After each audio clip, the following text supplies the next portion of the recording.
బంగారం ధరలు తగ్గినట్టే తగ్గి మళ్ళీ ఇప్పుడు పెరుగుతూ ఉన్నాయి సార్. ఒక దశలో చూసుకుంటే 24 క్యారెట్స్ 10 గ్రామ్స్ గోల్డ్ ధర 1,80,000 వరకు చేరుకుంది. ఆ తర్వాత క్రమక్రమంగా 1,40,000కు తగ్గిపోయింది.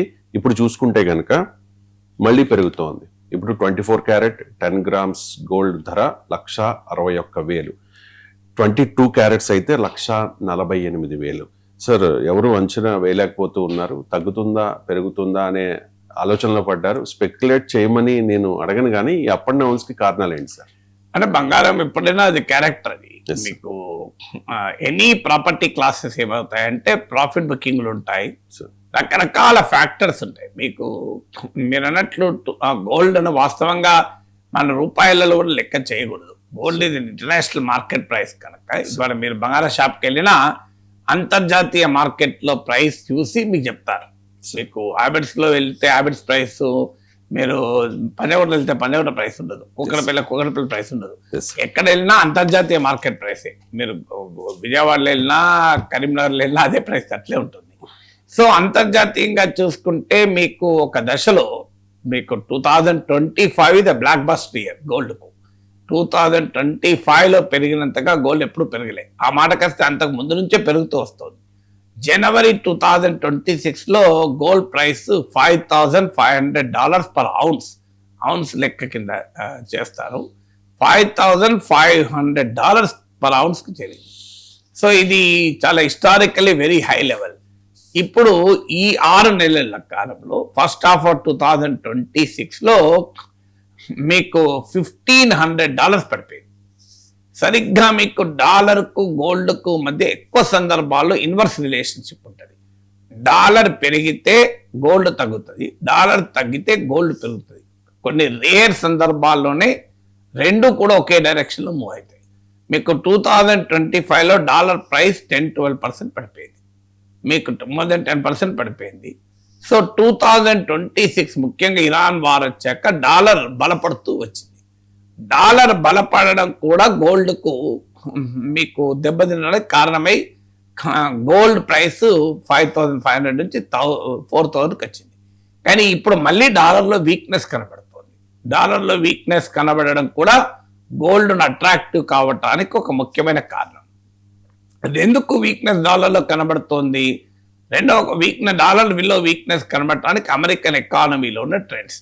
ఇవాళ అమెరికన్ డెట్ $40 ట్రిలియన్ చేరింది. ఇప్పుడు లేటెస్ట్ ఫిగర్స్ మీకు నిన్న మన పేపర్లో వచ్చింది. $40 ట్రిలియన్ చేరింది. డెట్ టు జీడిపి రేషియో అంటారు, అంటే జాతీయ ఆదాయంలో భాగంగా నిష్పత్తిగా చూస్తే అప్పెంతుంది అని. So det to GDP ratio ఏకంగా 124% చేరింది. ఇది 2020లో పీక్ 126% చేరింది.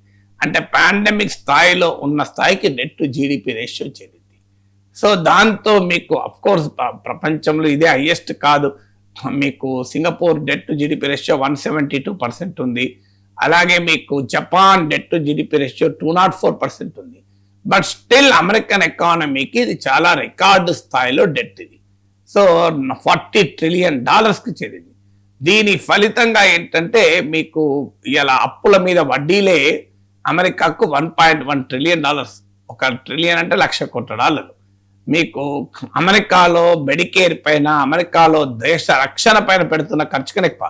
ఇప్పుడు దేశ రక్షణ పైన పెట్టే ఖర్చు $954 బిలియన్ డిఫెన్స్ బడ్జెట్. మీకు మెడికేర్ మీద పెట్టేది $988 బిలియన్ 2025 బడ్జెట్ డేటా చెప్తున్నాను. కానీ వడ్డీల మీద కట్టింది $1.1 trillion. So American fiscal situation ఇంత గందరగోళంగా ఉంది. మీకు చాలాసార్లు అమెరికన్ పార్లమెంట్లో ప్రతిష్టంభన కూడా వస్తుంది. సో మీకు ప్రెసిడెంట్ ఏమో నేను ఇంకెక్కువ అప్పులు తీసుకోవాలంటాడు, పార్లమెంట్ అనుమతి ఇవ్వదు, ఈ గందరగోళం కూడా జరుగుతుంది.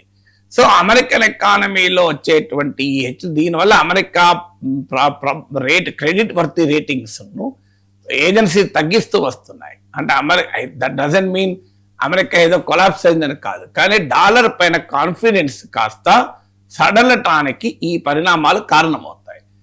మీకు అమెరికా బాండ్ల పైన వచ్చే ఈల్డ్ తగ్గుతోంది. సో అమెరికన్ బాండ్ ఈల్డ్స్ తగ్గడము, అమెరికన్ డెట్ విపరీతంగా పెరగడము, మీకు క్లియర్గా ఈ గోల్డ్ పట్ల అట్రాక్ట్ కావటానికి కారణమవుతుంది. దాంతోపాటు సెంట్రల్ బ్యాంక్స్ గోల్డ్ కొనడం ఇంకా పెరుగుతూనే ఉంది. ఇది ఏమీ తగ్గడం లేదు. గత కొంతకాలంగా ఉన్నటువంటి ట్రెండ్ ఇది, కానీ అది అలాగే ఇంకా కూడా కొనసాగుతుంది. మీకు ఉదాహరణకు ఇటీవల ఒక సర్వే జరిగితే 89% ఆఫ్ ద సెంట్రల్ బ్యాంక్స్ ఇంకా సెంట్రల్ బ్యాంక్స్ గోల్డ్ రిజర్వ్స్ పెంచుకుంటాయని చెప్పారు. మీకు 45% ఆఫ్ ద సెంట్రల్ బ్యాంక్స్ మేమే పెంచుకుంటామని కూడా చెప్పారు. మీకు ఆల్రెడీ ఫారిన్ ఎక్స్చేంజ్ రిజర్వ్స్ లో డాలర్ తర్వాత యూరో ప్లేస్ ఉంది. యూరో పక్కకు పోయి ఇప్పుడు మీకు gold is the second largest asset in the foreign exchange reserves. So అందువల్ల సెంట్రల్ బ్యాంక్స్ గోల్డ్ను గోల్డ్ నిల్వలు పెంచుకోవడము మీకు ఇది కూడా ఒక కారణం అవుతుంది. అంటే అమెరికన్ ఎకానమీలో వస్తున్నటువంటి ఈ పరిణామాలన్నీ కూడా మీకు బాండ్ ఈల్డ్స్ తగ్గడము, డాలర్ వీక్నెస్ కనబడము, అమెరికా డెట్ పెరగడము, సెంట్రల్ బ్యాంక్స్ బయింగ్ పెంచడము కూడా ఒక ప్రధానమైనటువంటి కారణంగా మారిపోతుంది. అందువల్ల మన దేశంలోమో గోల్డ్ ఇంపోర్ట్స్ను డిస్కరేజ్ చేస్తానికి ఇంపోర్ట్ డ్యూటీ కూడా పెంచాము. సో అందువల్ల ప్రపంచవ్యాప్తంగా వచ్చే అనేక పరిణామాలు నిరంతరం ఈ పరిస్థితిని తీసుకొస్తూ ఉంటాయి. ఇప్పుడు అమెరికా వెస్ట్ ఏషియా వార్ ఒక రెజల్యూషన్కి వచ్చింది అనుకున్నారు, ఇప్పుడు అది రెజల్యూషన్ ఏమీ కనబడతలేదు, ఇంకా ఇప్పుడు ఏమవుతో తెలియని పరిస్థితి. సో అందువల్ల కాంబినేషన్ ఆఫ్ ఫ్యాక్టర్స్ గోల్డ్ ఉంటుంది. మీరు అన్న నిజం, ఈ లాస్ట్ వీక్లోనే 5% పెరిగింది. లాస్ట్ 3 months లో this is the highest price of gold. మీకు గోల్డ్ ప్రైసెస్ ట్రాక్ చేయడానికి 200-day ఎవరేజ్ తీసుకుంటారు.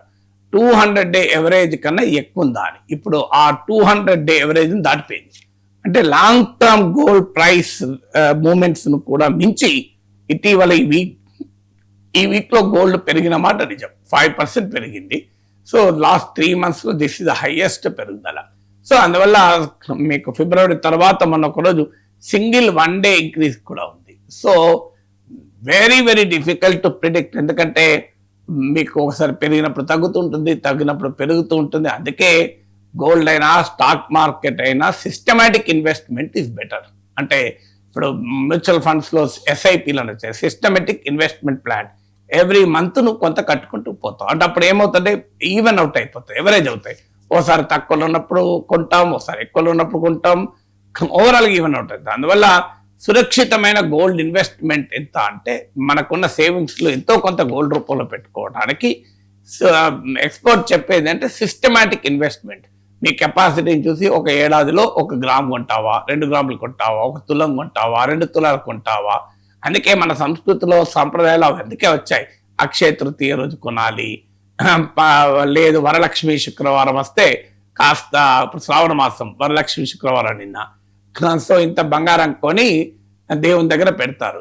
దేవుడు బంగారాన్ని ఏం చేసుకుంటాడు, కానీ దేవుడి పేరు చెప్పి మనం సేవ్ చేసుకోవడం ఒక రకంగా. సో భారతీయ సాంప్రదాయాల్లో ఉండేటువంటివి చాలా సింబాలిక్ గా ఉంటాయి. అవి మనకు అర్థం కాక మనం దాన్ని పైన చూస్తాం, చాలా ఇన్డెప్త్ మీనింగ్ ఉంటుంది. సో అందువల్ల దేవునికి పెట్టాలని ఎందుకు చెప్పారంటే ఈ పేరిట కొంటారు, కాస్త పొదుపు చేసుకుంటారు అని ఒక సదుద్దేశంతో మన పెద్దలు చెప్పారు. సో అలా మీకు గోల్డ్ లో సిస్టమాటిక్ ఇన్వెస్ట్మెంట్ మ్యారేజ్ అప్పుడు కొనిపెట్టుకుంటే ఏమైతుందంటే లాంగ్ టర్మ్ లో ఒకసారి తక్కువ ఒకసారి ఎక్కువ బ్యాలెన్స్ అవుతుంది, ఈవెన్ అవుట్ అవుతుంది.